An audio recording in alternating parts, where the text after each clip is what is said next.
ஏற்கனவே நாம் தொடர்ந்து 5 நாட்கள் ராமபிரானின் திரு அவதாரம் தொடங்கி நேற்றைய தினம் சூர்ப்பனகையினுடைய சூழ்ச்சியையும் மாரீசனுடைய வீழ்ச்சியையும் நாம் கண்டோம். மாரீசன் வீழ்ச்சி அடைந்த அந்த தருவாயில் கபட சந்நியாசியாக வேடம் தரித்து ராவணன் சீதாதேவி இருக்கக்கூடிய அந்த பர்ணசாலைக்குள் உள்ளே நுழைவதாக அமைந்திருக்கக்கூடிய அந்த பகுதி வரையில் நாம் நேற்றைய தினம் கண்டோம்.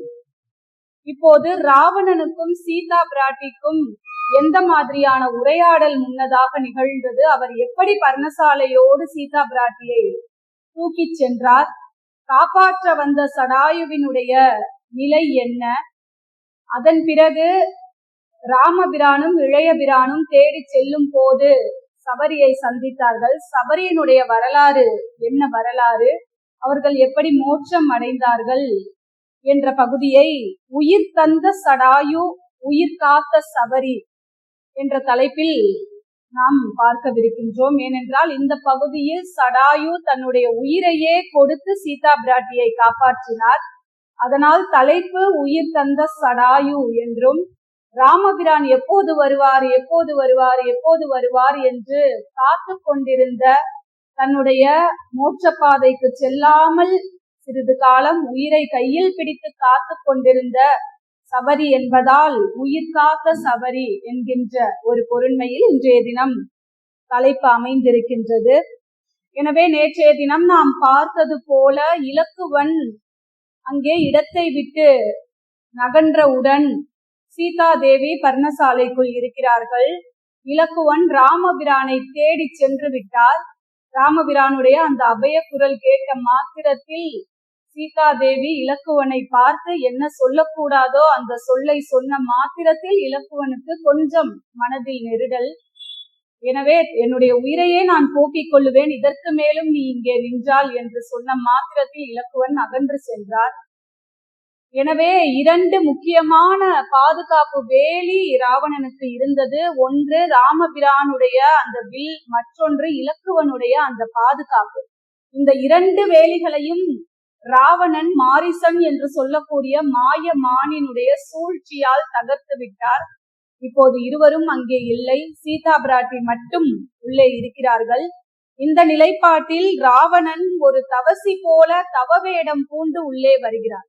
அவர் எப்படி தன்னுடைய உருவத்தை மாற்றிக் கொள்கிறார் என்றால், தாமரை போன்ற மணி மாலையை கழுத்தில் அணிந்து கொண்டு ஆமையை போல புலனடக்கம் கொண்ட ஒரு தவ முனியினுடைய வேடத்தில் நல்ல பூநூல் அணிந்து கொண்டு தடுமாறிய குரலோடு வயோதிக தோற்றத்தோடு ஒரு முனிவன் போன்று அதிகமாக உணவு எடுத்துக்கொள்ளாமல் உடல் வற்றி இருந்தால் எப்படி இருக்குமோ அது போன்ற ஒரு தோற்றத்தோடு இப்போது சந்நியாசி வேடத்தில் உள்ளே வருகிறார். அப்படி சீதா பிராட்டி இருக்கக்கூடிய அந்த பர்ணசாலைக்கு அருகில் சென்ற பொழுது பிராட்டி ஏதோ ஒரு சந்நியாசி வருவதை பார்த்து அவசர அவசரமாக தன்னுடைய கண்ணீரை துடைத்துக் கொள்கிறார். மனதில் எவ்வளவு துன்பம் எவ்வளவு துயரம் இருந்தாலும் விருந்தினர்கள் வீட்டிற்கு வந்தால் அதை காட்டிக் கொள்ளக்கூடாது என்பது மரபு.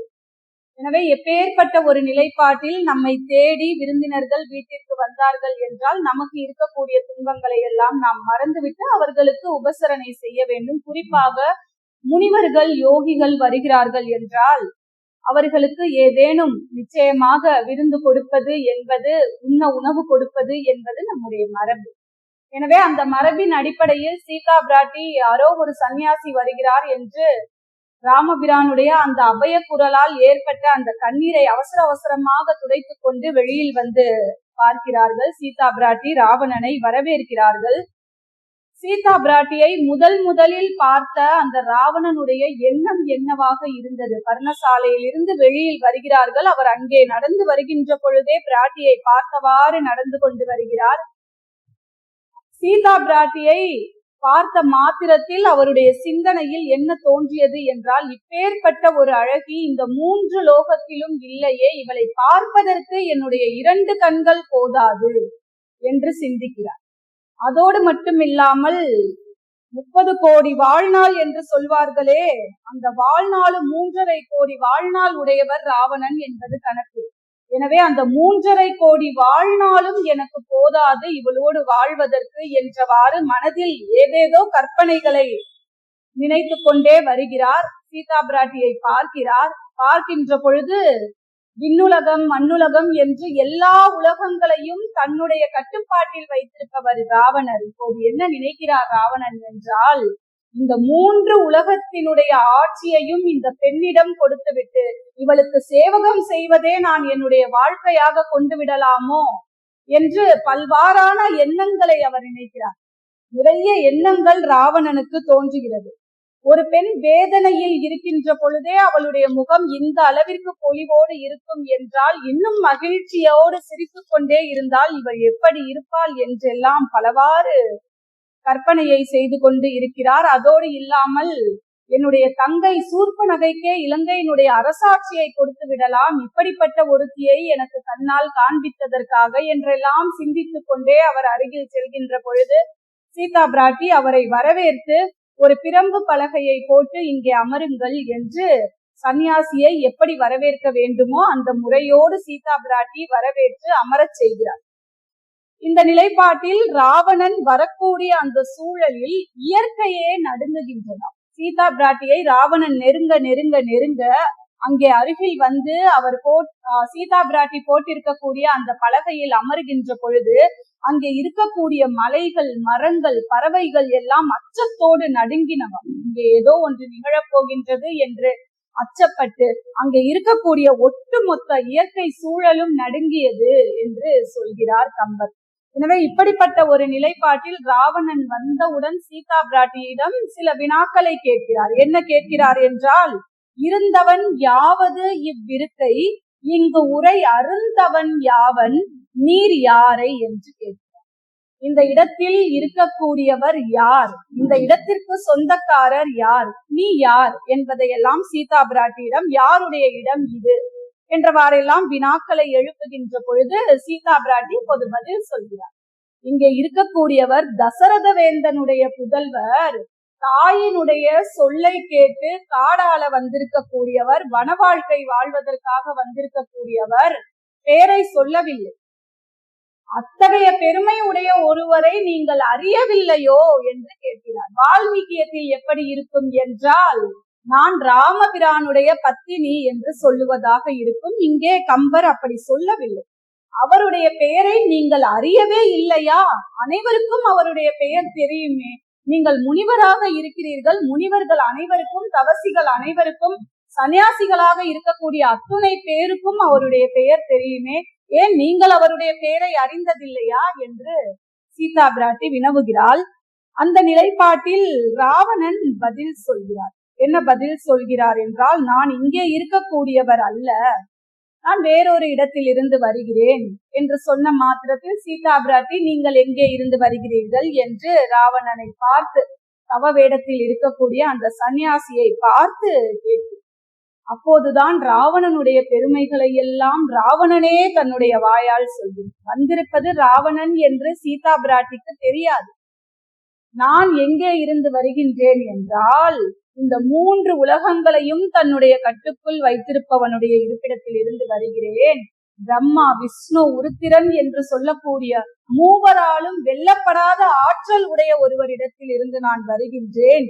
தேவலோகத்தை கையில் வைத்திருப்பவன், கைலாயத்தையே பெயர்த்து பார்த்தவனுடைய இருப்பிடத்தில் இருந்து நான் வருகிறேன் என்று ராவணனுடைய புகழை சீதா பிராட்டியின் முன்னதாக பாடுகிறார். ராவணன் சன்னியாசி வடிவத்தில் இருக்கக்கூடிய ராவணன் அத்தகைய பெருமை உடையவர். அவருடைய பெருமையை எல்லாம் சொல்ல வேண்டும் என்றால் சொற்களுக்கு ஆற்றல் பத்தாது. எப்படி ராமபிரானுடைய பெருமையை சொல்லுகின்ற பொழுது தோள் கண்டார் தோளே கண்டார் என்கின்ற பாடலாக இருந்தாலும் சரி, மையோ மரகதமோ மறிகடலோ மலை முகிலோ, ஐயோ இவன் வடிவென்பதோர் அழியா அழகுடையான் என்று இவருடைய வடிவத்தை எப்படி சொல்லுவேன் என்று கம்பர் சொல்லுவது போல இங்கே ராவணன் சீதா பிராட்டியிடம் சொல்லுகிறார். என்ன சொல்லுகிறார்? அவருடைய ஆற்றலை, அவருடைய வீரத்தை, அவருடைய வலிமையை சொல்ல வேண்டும் என்றால் சொற்களுக்கு ஆற்றல் பத்தாது, அப்பேற்பட்ட வீரமுடையவன் ராவணன் என்று சொல்கிறார். சிவன் கொடுத்திருக்கக்கூடிய அந்த படை ஆயுதங்கள் அவருடைய கையில் இருக்கின்றன. பிரம்மன் கொடுத்த வாழ்நாள் இருக்கின்றது. இன்னும் எத்தனையோ பெருமைகளை சொல்லிக் கொண்டே போகலாம். அப்பேற்பட்ட ராவணன் இருக்கக்கூடிய இடத்திலிருந்து வருவதற்கே மனமில்லாமல் நான் இங்கு வந்தேன். அப்பேற்பட்ட ராவணனுக்கு ஒரே ஒரு ஆசை. என்ன ஆசை என்றால், எத்தனையோ பெண்கள் அவரிடத்தில் சேவகம் செய்வதற்காக காத்து கொண்டிருக்கிறார்கள். ஆனால் ஒரு மங்கை மீது அவருக்கு ஆசை என்பதையும் ஊடகமாக சொல்லிவிட்டு, அப்படிப்பட்ட ராவணன் இருக்கக்கூடிய இடத்திலிருந்து வருவதற்கு மனமே இல்லாமல், வேறு வழி இல்லாமல் நான் வந்திருக்கிறேன் என்று சீதா பிராட்டியிடம் சொன்ன மாத்திரத்தில் பிராட்டிக்கு சந்தேகம் எழுகிறது. என்ன சந்தேகம் என்றால், மீண்டும் சந்தேகத்தோடு கேள்வியை கேட்கிறாள் பிராட்டி. என்ன கேட்கிறாள்? பாதக அரக்கர்த்தம் பதியின் வைகுதற்கு ஏது? பாதகம் செய்யக்கூடிய அரக்கர்கள் இருக்கக்கூடிய இருப்பிடத்தில் இருக்க வேண்டிய அவசியம் உங்களுக்கு என்ன என்று கேட்கிறார்.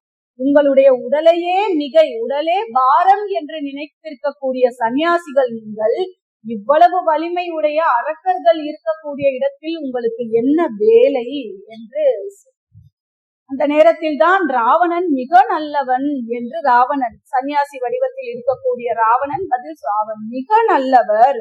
அப்படியானால் கொடியவரோடு நட்பு செய்து கொண்டிருக்கக்கூடிய இந்த சன்னியாசி நிச்சயமாக நல்லவராக இருக்க முடியாது என்று சொல்லக்கூடிய சந்தேகம் பிராட்டியினுடைய மனதில் மேலும் மேலும் எழுகிறது. ஆனால் அப்படிப்பட்ட அரக்கர்களுடைய இடத்திலிருந்து நீங்கள் வருகிறீர்கள், அவர்களோடு நட்பு பாராட்டுகிறீர்கள் என்றால் நீங்கள் எப்படி உத்தமராக இருக்க முடியும் என்று கேட்ட பொழுது அவர் சொன்னாராம், ராவணன் சொன்னாராம், வேறு வழி இல்லை, இந்த 3 உலகங்களும் அவருடைய கட்டுப்பாட்டில் இருக்கிறது, அப்படியானால் அவரோடு தானே நான் சேர வேண்டும் என்று சொல்லுகின்ற பொழுது, நீங்கள் கவலைப்பட வேண்டாம், 3 உலகங்களையும் தன்னுடைய கையில் வைத்திருக்கக்கூடிய அந்த அரக்கர் கூட்டத்தை வேரோடு என் கணவன் அழித்து விடுவார் என்று சொல்லுகின்ற பொழுது கொஞ்சம் கொஞ்சமாக இவருடைய வேடம் கலையாது. ஓ அப்படியா, நீ சொல்லுவது எப்படி இருக்கின்றது தெரியுமா? யானையின் இனத்தை எல்லாம் முயல் கொள்ளும் ஒரு பெரிய யானை கூட்டத்தை முயல் கூட்டம் வென்றுவிடும் என்று சொல்லுவது போல் இருக்கிறது நீ சொன்ன சொல். அதோடு இல்லாமல் இன்னும் பூன் உகிர் மடங்கள் ஏற்றின் குழுவை மான் கொள்ளும், மிகப்பெரிய சிங்கத்தை மான் வீழ்த்தும் என்று சொல்லுவது போல் இருக்கிறது. இப்படி ராவணனுடைய வீரத்தை அறியாமல் நீ ஏதோ பிதற்றிக் கொண்டிருக்கின்றாயே என்று ராவணனுக்கு மேலும் மேலும் மேலும் கோபம் வருகிறது.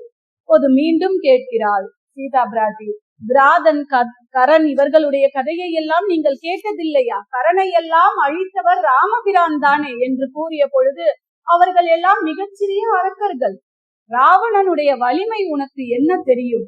அவருக்கு 10 தலை 20 தோல் என்று அடுக்கிக் கொண்டே போகின்ற பொழுதுதான் சீதா பிராட்டி சொன்னாலாம். என்ன சொன்னால், பார்த்த வீரியார்ஜுனன் என்று சொல்லக்கூடிய ஒருவர் கிட்டத்தட்ட 1000 தோள்களாம், ராவணனையே சிறைப்படுத்தக்கூடிய அளவிற்கு வல்லமை உடைய அந்த கார்த்த வீர்த்தியா அவருக்கு 1000 தோள்கள்.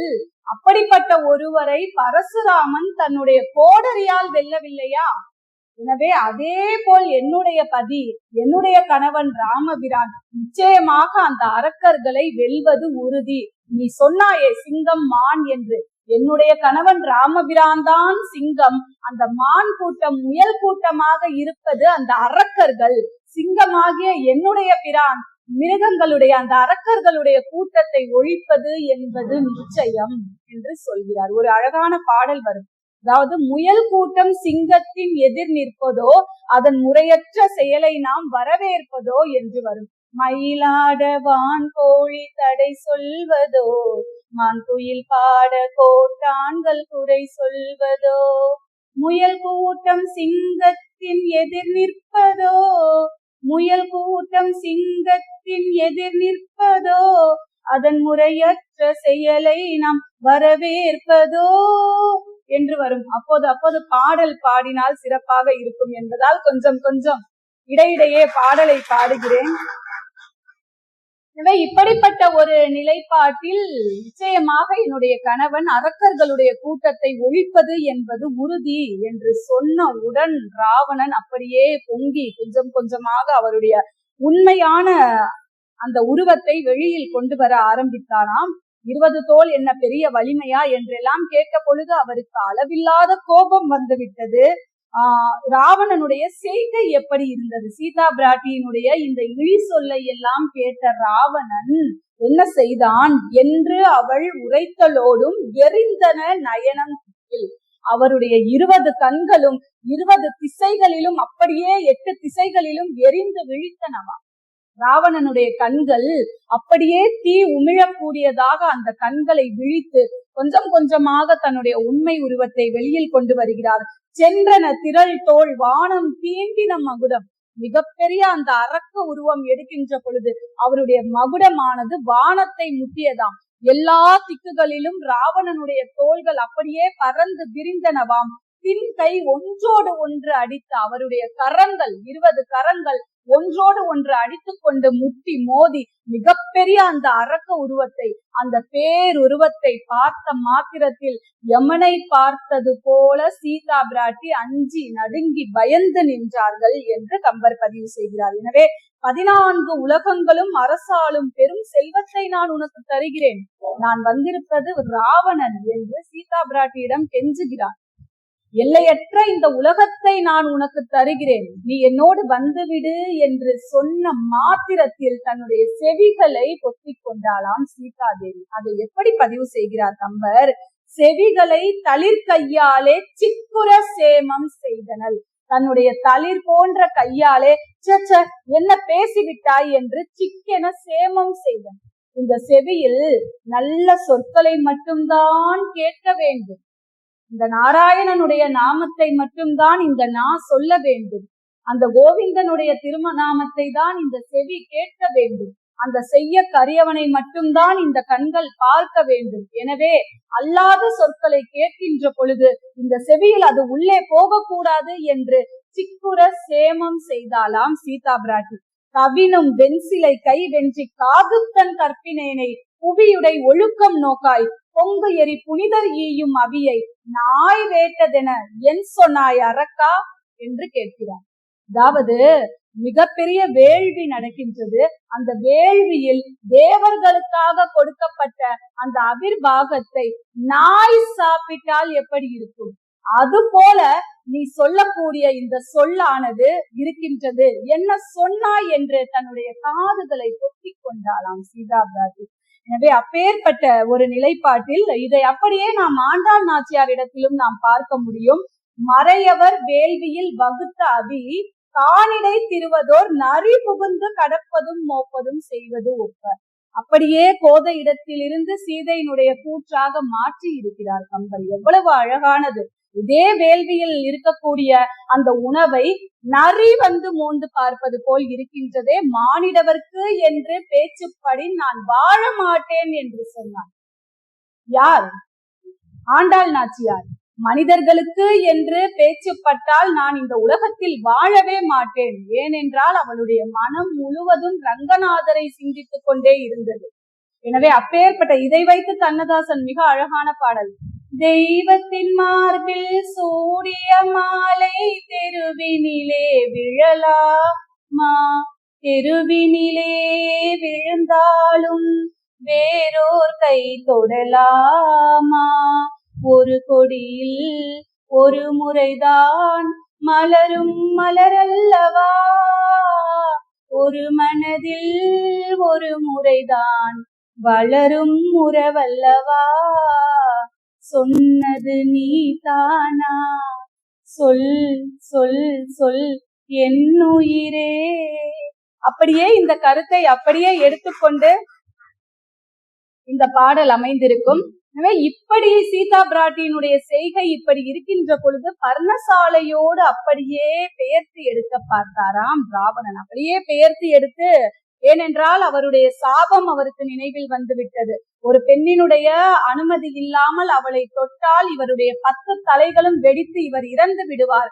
அந்த சாபத்தை மனதில் நினைத்து கொண்டு கையால் தொடாமல் அப்படியே அவள் இருக்கக்கூடிய இருப்பிடத்தோடு பெயர்த்து எடுத்துக்கொண்டு விண்தான் வழியா எழுவான் விரைவான், வான் வழியில் அப்படியே விரைந்து சென்றார் என்று சொல்கிறார். எனவே இப்பேற்பட்ட ஒரு நிலைப்பாட்டில் சீதையினுடைய நிலை எப்படி இருந்ததாம்? கொடி போல் புரள்வாள். இங்கும் அங்கும் அந்த பர்ணசாலையில் புரளுகிறாள். குலைவாள், அயர்வாள், துடித்து துடித்து துடித்து எழுகிறாள், துயரால் அழுகிறாள். அருகில் இருக்கக்கூடிய சுற்றிலும் இருக்கக்கூடிய இயற்கை பொருட்களை எல்லாம் பார்த்து விழிக்கிறாள். மலையே, மரனே, மயிலே, குயிலே, கலையே, பிணையே, களிரே, பிடியே, நிலையா உயிரன் நிலை தேறி நீர் போய் உலையா வலியாருளை நீர் உரை நீர் என்று சொல்கிறார். அங்கே இருக்கக்கூடிய மலையை பார்த்து கேட்கிறார், மரங்களை பார்த்து கேட்கிறாள், குயிலை பார்த்து, மானை பார்த்து, யானையை பார்த்து, என்னுடைய நிலைமையை நீங்கள் போய் ராமபிரானிடத்திலும் இளைய பிரானிடத்திலும் சொல்ல மாட்டீர்களா என்று அப்படியே அலறிக்கொண்டே அந்த பர்ணசாலையோடு துடித்து கொண்டே போகிறாள் சீதா பிராட்டி. கோதாவரி நதி பாய்கிறது. கோதாவரி நதியை பார்த்து, கோதாவரியே குளிர்வாய் குழைவாய் மாதா அணையாய் மனனே தெளிவாய், என்னுடைய தாய்க்கு நிகரான கோதாவரியே, எப்படியாவது இந்த செய்தியை நீ ராமபிரானிடத்தில் சென்று சேர்த்து விடு.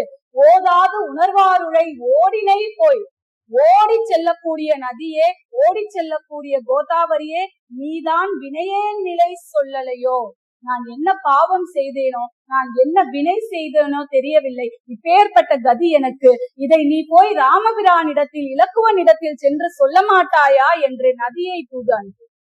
இதை அப்படியே வாலி எடுத்துக்கொண்டு, கொத்தும் கிளி இங்கிருக்க கோவை பலம் அங்கிருக்க தத்தி வரும் வெள்ளலையே நீ போய் செய்தி சொல்ல மாட்டாயோ என்று நதியை தூதாக அனுப்பக்கூடிய இந்த மரபு என்பது சங்க காலத்தில் இருந்தே இருக்கிறது. அதை அப்படியே கம்பர் எடுத்துக்கொண்டார். பிற்காலத்தில் வந்த கவிஞர்கள் அதை அப்படியே தங்களுடைய பாடலில் மிக அழகாக கொடுத்தார்கள். இப்படி கோதாவரியை பார்த்து புலம்புகிறார். யாரேனும் சென்று என்னுடைய நிலையை சொல்ல மாட்டீர்களா என்று அப்படி புலம்பிக் கொண்டே ராவணனிடத்தில் பேசுகிறார். நீ ராமபிரான் மீது இருக்கக்கூடிய அந்த பயத்தினால் தானே இப்படி எல்லாம் செய்கிறாய் என்று சொன்ன பொழுது ராவணன் சொன்னாராம், பயத்தினால் நான் இதை செய்யவில்லை, மானிடர்களோடு போர் புரிவது என்பது என்னுடைய வலிமைக்கு இழுக்கு, அது என்னுடைய வீரத்திற்கு இழுக்கு, அதனால் அவர்களோடு எல்லாம் நான் ஏன் போர் செய்ய வேண்டும் என்று இப்படி செய்கிறேன் என்று மிக திமிராக பதிலை சொல்லிக் கொண்டே அவர் செல்லக்கூடிய அந்த நிலைப்பாட்டில் தான் கழுகின் வேந்தனாகிய சடாயு எதிர்ப்பது. சடாயு எப்படியாவது சீதா பிராட்டியை காப்பாற்றி விட வேண்டும் என்று தன்னால் இயன்ற வரையில் போர் செய்கிறார். சீதையை தூக்கி எங்கு செல்கிறார், நில் நில் என்று சடாயு ராவணனை தடுக்கிறார். அவர் பறக்கும் போது அந்த சிறகுகள் எப்படி இருந்ததாம், அந்த சிறகில் இருந்து வரக்கூடிய அந்த காற்றானது ஊழி காலத்தில் இந்த உலகத்தில் மிகப்பெரிய காற்று வீசுமே, அது போல தன்னுடைய சிறகுகளை விரித்து கொண்டு சடாயு வானத்தில் பறந்தாராம்.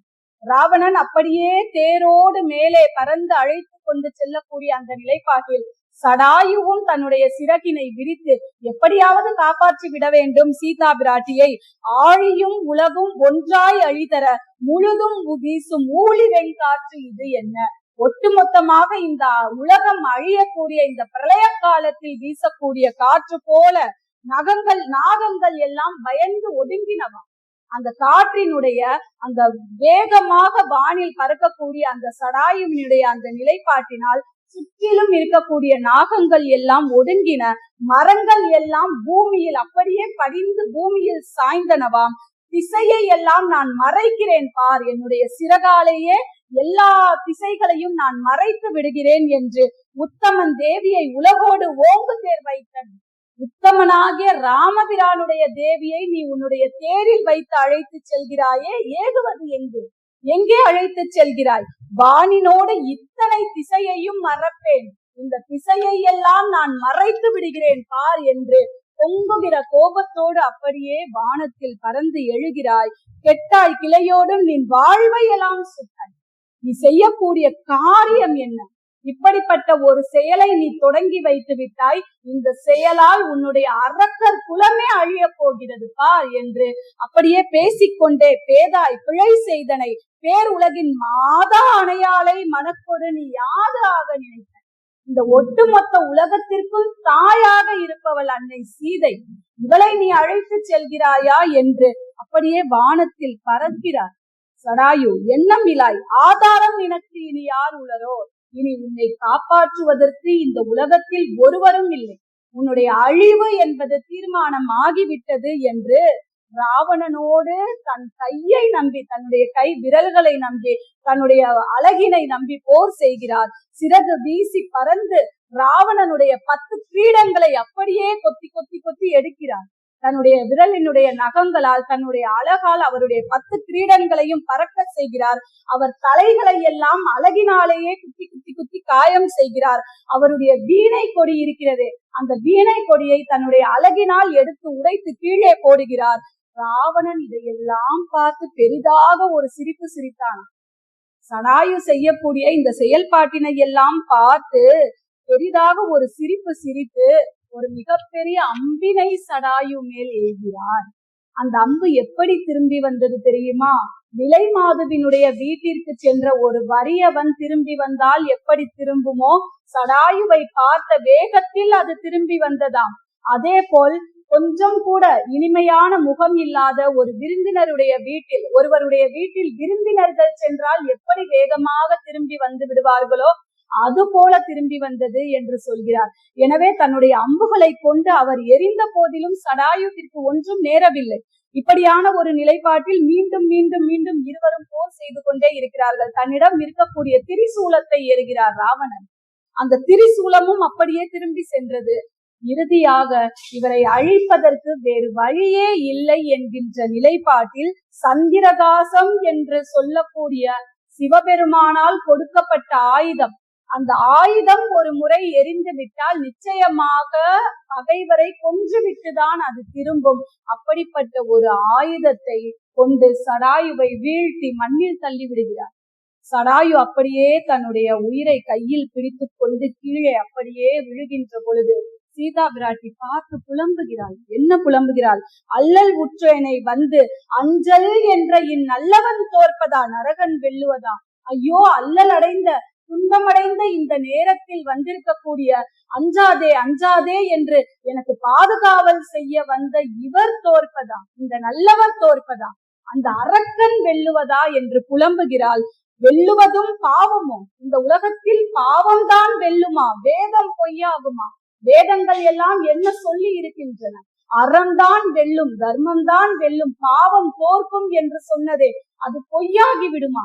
இப்போது நல்லவன் இப்படி வீழ்ந்து கிடக்கிறானே, இந்த அரக்கன் அப்படியே வெற்றி பெற்று என்னை அழைத்து கொண்டு சென்று கொண்டிருக்கிறானே, இது தர்மமா என்று சீதா பிராட்டி இறங்கக்கூடிய அந்த தருவாயில் ஒரு பக்கம் பிராட்டி இங்கே புலம்புகிறாள், மறுபக்கம் சடாயு புலம்புகிறார்.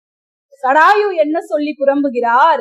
வந்திலர் மைந்தர் தாம் மருகிற்கு எய்திய வெண்துயர் துடைத்தனன். ஐயோ, என்னுடைய மருமகளுக்கு நேர்ந்திருக்கக்கூடிய இந்த துயரை துடைப்பதற்காக என்னுடைய மகன்கள் இருவரும் வரவில்லையே என்னும் மெய்ப்புகழ் தந்திலர் விதியினான். என்னாலும் பிராட்டியை காக்க முடியவில்லையே, இந்த விதியை நான் என்னவென்று நொந்து கொள்வேன். தர்ம வேலியை சிந்தித்தனர். இனி செயல் என்னாம் போலோ, இனி இந்த உலகம் என்ன ஆக போகிறது? தர்மம் இப்படி தோற்றுக்கொண்டே வருகிறது, இனி என்ன நடக்க போகின்றது என்று சொல்லக்கூடிய அந்த அச்சத்தோடு சடாயு இருக்கிறார். இந்த நிலைப்பாட்டில் இங்கே ஒரு புறம் சீதா பிராட்டியை ராவணன் கவர்ந்து செல்ல, சடாயுவினுடைய நிலைப்பாடு அப்படியே தன்னுடைய உயிரை கையில் பிடித்து கொண்டு சடாயு கீழே இருக்க, அங்கே ராமபிரானும் இலக்குவனும் சந்திக்கிறார்கள். இலக்குவன் ராமபிரானை தேடித்தானே சென்றிருக்கிறார். இருவரும் சந்தித்து ராமபிரான் இலக்குவனை பார்த்தவுடன் எதற்கு இப்படியே சீதா பிராட்டியை விட்டு வந்தாய் என்று கேட்கின்ற பொழுது அங்கே நடந்த எல்லாவற்றையும் இலக்குவன் சொல்ல, நான் உன்னை மாயமான் என்று முன்னதாகவே நான் எச்சரிக்கை செய்தேனே, நீ எதற்கு வந்தாய் என்று இருவரும் மாற்றி மாற்றி பேசிக் கொள்கிறார்கள். இனி பேசிக்கொண்டே இருந்தால் பயனில்லை என்று சொல்லக்கூடிய நிலையில் பிராட்டி இருக்கக்கூடிய இடத்திற்கு தேடி வருகிறார்கள். ஐயோ, சீதை தனியாக இருப்பாளே, நாம் பேசிக் கொள்வதால் இனி எந்த பயனும் இல்லை என்று சீதா பிராட்டியை தேடி வந்து பார்த்தால் அந்த இடத்தில் சீதை இல்லை. ராமபிரானுடைய மனநிலை இப்போது எப்படி இருக்கிறது தெரியுமா? கூடு தன்னுடையது பிரிந்து ஆர் உயிர் புரியா தேடி வந்தது அது கண்டிலதாம் என நின்றான். ஒரு உடலை விட்டு ஒரு உயிர் பிரிந்து மீண்டும் அந்த உடலை சிறிது நேரம் கழித்து அடையலாம் என்று நினைத்து வரக்கூடிய அந்த உயிர் வந்து பார்க்கின்ற பொழுது உடல் இல்லாமல் இருந்தால் எப்படி துடிதுடித்து போகுமா அந்த உயிர்? அப்படி துடிதுடித்து போனார். ராமபிரானுடைய நிலைமை எப்படி இருந்தது? ராமபிரான் இந்த ஒட்டுமொத்த பிரபஞ்சமாக இருக்கக்கூடியவர். முதல் பாடலிலே கம்பர் சொன்னாரே, உலகம் யாவையும் தாமுலவாக்கல்.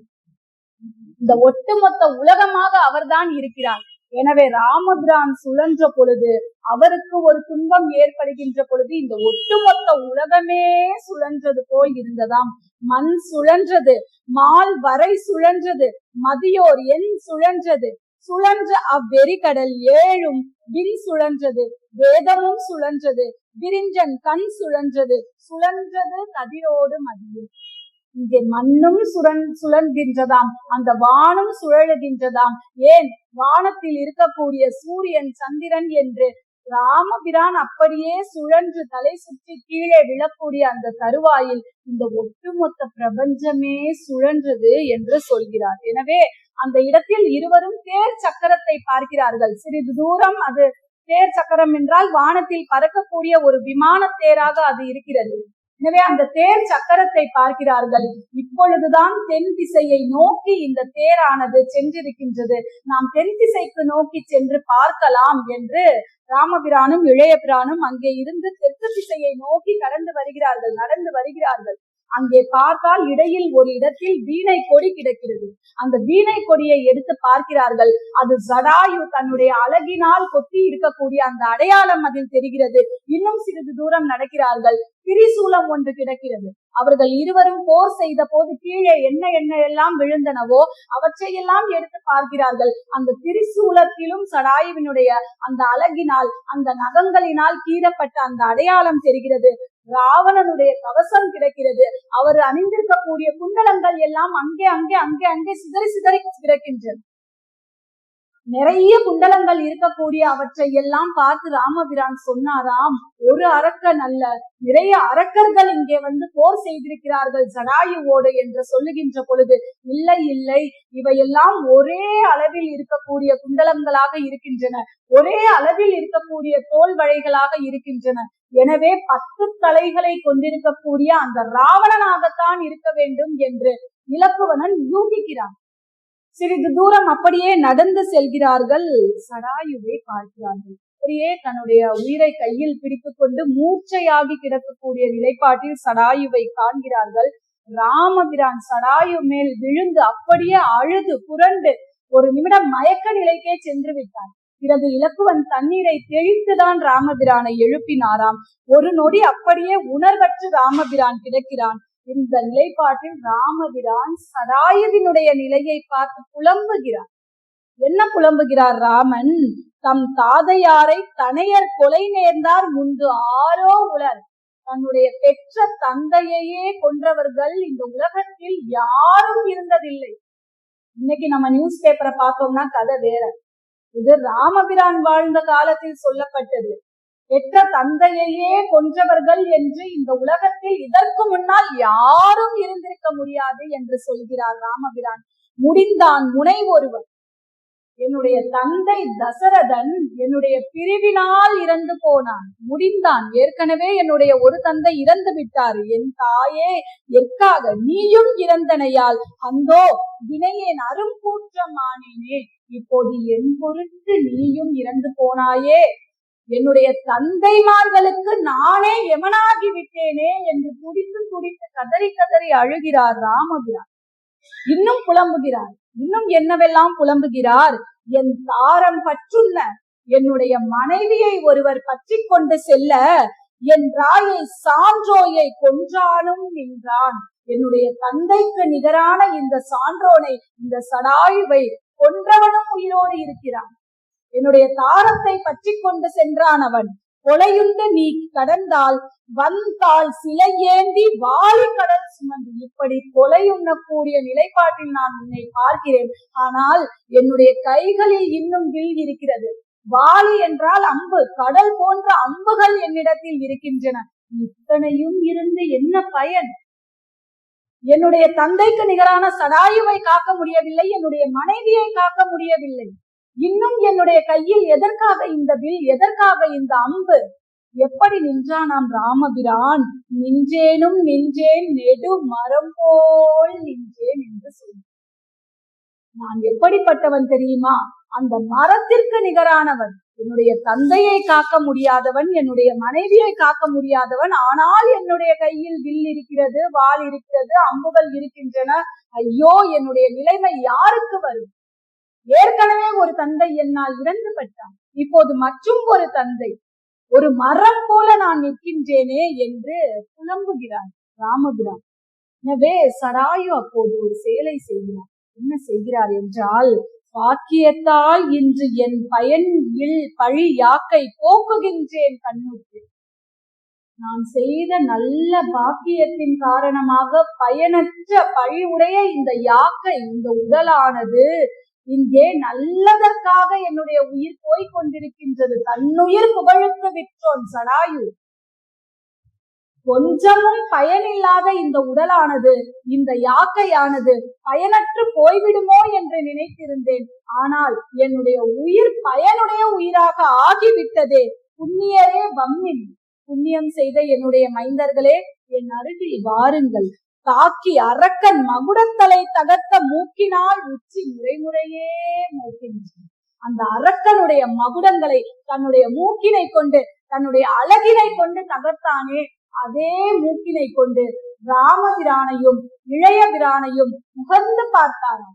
பாரதி பாடுவார், உச்சி தனை முகர்ந்தால் கருவம் ஓங்கி வளருதடி, உச்சி தனை முகர்ந்தால் கருவம் ஓங்கி வளருதடி, மெச்சி முனை ஊரார் புகழ்ந்தால் மேனி சிலிர்க்குதடி, கன்னத்தில் முத்தமிட்டால் உள்ளம்தான் கள்வெறி கொள்ளுதடி, கன்னத்தில் முத்தமிட்டால் உள்ளம்தான் கள்வெறி கொள்ளுதடி, உன்னை தழுவிடிலோ கண்ணம்மா உன்மத்தமாகுதடி என்று பாடுவார். ஒரு தாய், ஒரு தந்தை தன்னுடைய குழந்தைகளை உச்சி மோந்து பார்ப்பது என்பது ஒரு வழக்கம். தசரதன் அதைத்தான் செய்தார். இங்கே சடாயுவும் தன்னுடைய 2 புதல்வர்களுக்கு இணையான ராம லக்குவனரை அப்படியே அரவணைத்துக் கொண்டு அவர்களுடைய உச்சியை மோந்து பார்த்தாராம். எனவே அப்பேற்பட்ட ஒரு நிலையில் சடாயு ஆறுதல் சொல்கிறார். ராமபிரான் என்னென்னவோ சொல்லி புலம்புகிறார். நான் இருப்பதனால் யாருக்கு என்ன பயன்? என்னுடைய தந்தைகளை பறிகொடுத்தேன், என்னுடைய மனைவி எவனோ தூக்கி சென்றான், என்னால் யாருக்கு என்ன பயன் என்று புலம்பக்கூடிய அந்த நிலைப்பாட்டில் இந்த உலகத்திற்கே சொல்லக்கூடிய ஒரு அறிவுரையை சடாயு ராமபிரானுக்கும் இளைய பிரானுக்கும் சொன்னார். என்ன அறிவுரை சொன்னார் சடாயு? அதிசயம் ஒருவரால் அமைக்கலாகுமோ? மனிதர்களாக இந்த உலகத்தில் யார் பிறந்தாலும் இன்ப துன்பங்களை, விதியினை கடந்துதான் வர வேண்டும். உன்னால் மட்டும் அதிசயம் செய்துவிட முடியுமா? நீயும் மனிதன் பிறப்புத்தானே, மனித அவதாரம் எடுத்துத்தானே இங்கே வந்திருக்கிறாய். அதிசயம் ஒருவனால் செய்யலாகுமோ? துதியரு பிறவியின் இன்பம் துன்பம் தான் விதிவயம் என்பதை மேற்கொள்ளாவிடின். இந்த உலகத்தில் நமக்கு வரக்கூடிய இன்பமும் சரி, இன்பமும் சரி, இரண்டும் விதிப்படிதான் நடக்கும். மதிவலியால் விதியை வெல்லவல்லாமோ? நம்முடைய அறிவை கொண்டு, நம்முடைய மதியை கொண்டு இந்த விதியை வெல்ல முடியும் என்று நினைப்பது எவ்வளவு அறிவீனம்! இதனால் தான் வள்ளுவர் சொல்லுவார், என்ன சொல்லுவார்? விதியை நாம் வெல்லலாம் என்று நினைக்கலாம், ஊழின் பெருவலியாவுல மற்றொன்று சூழினும் தானே முன்பு.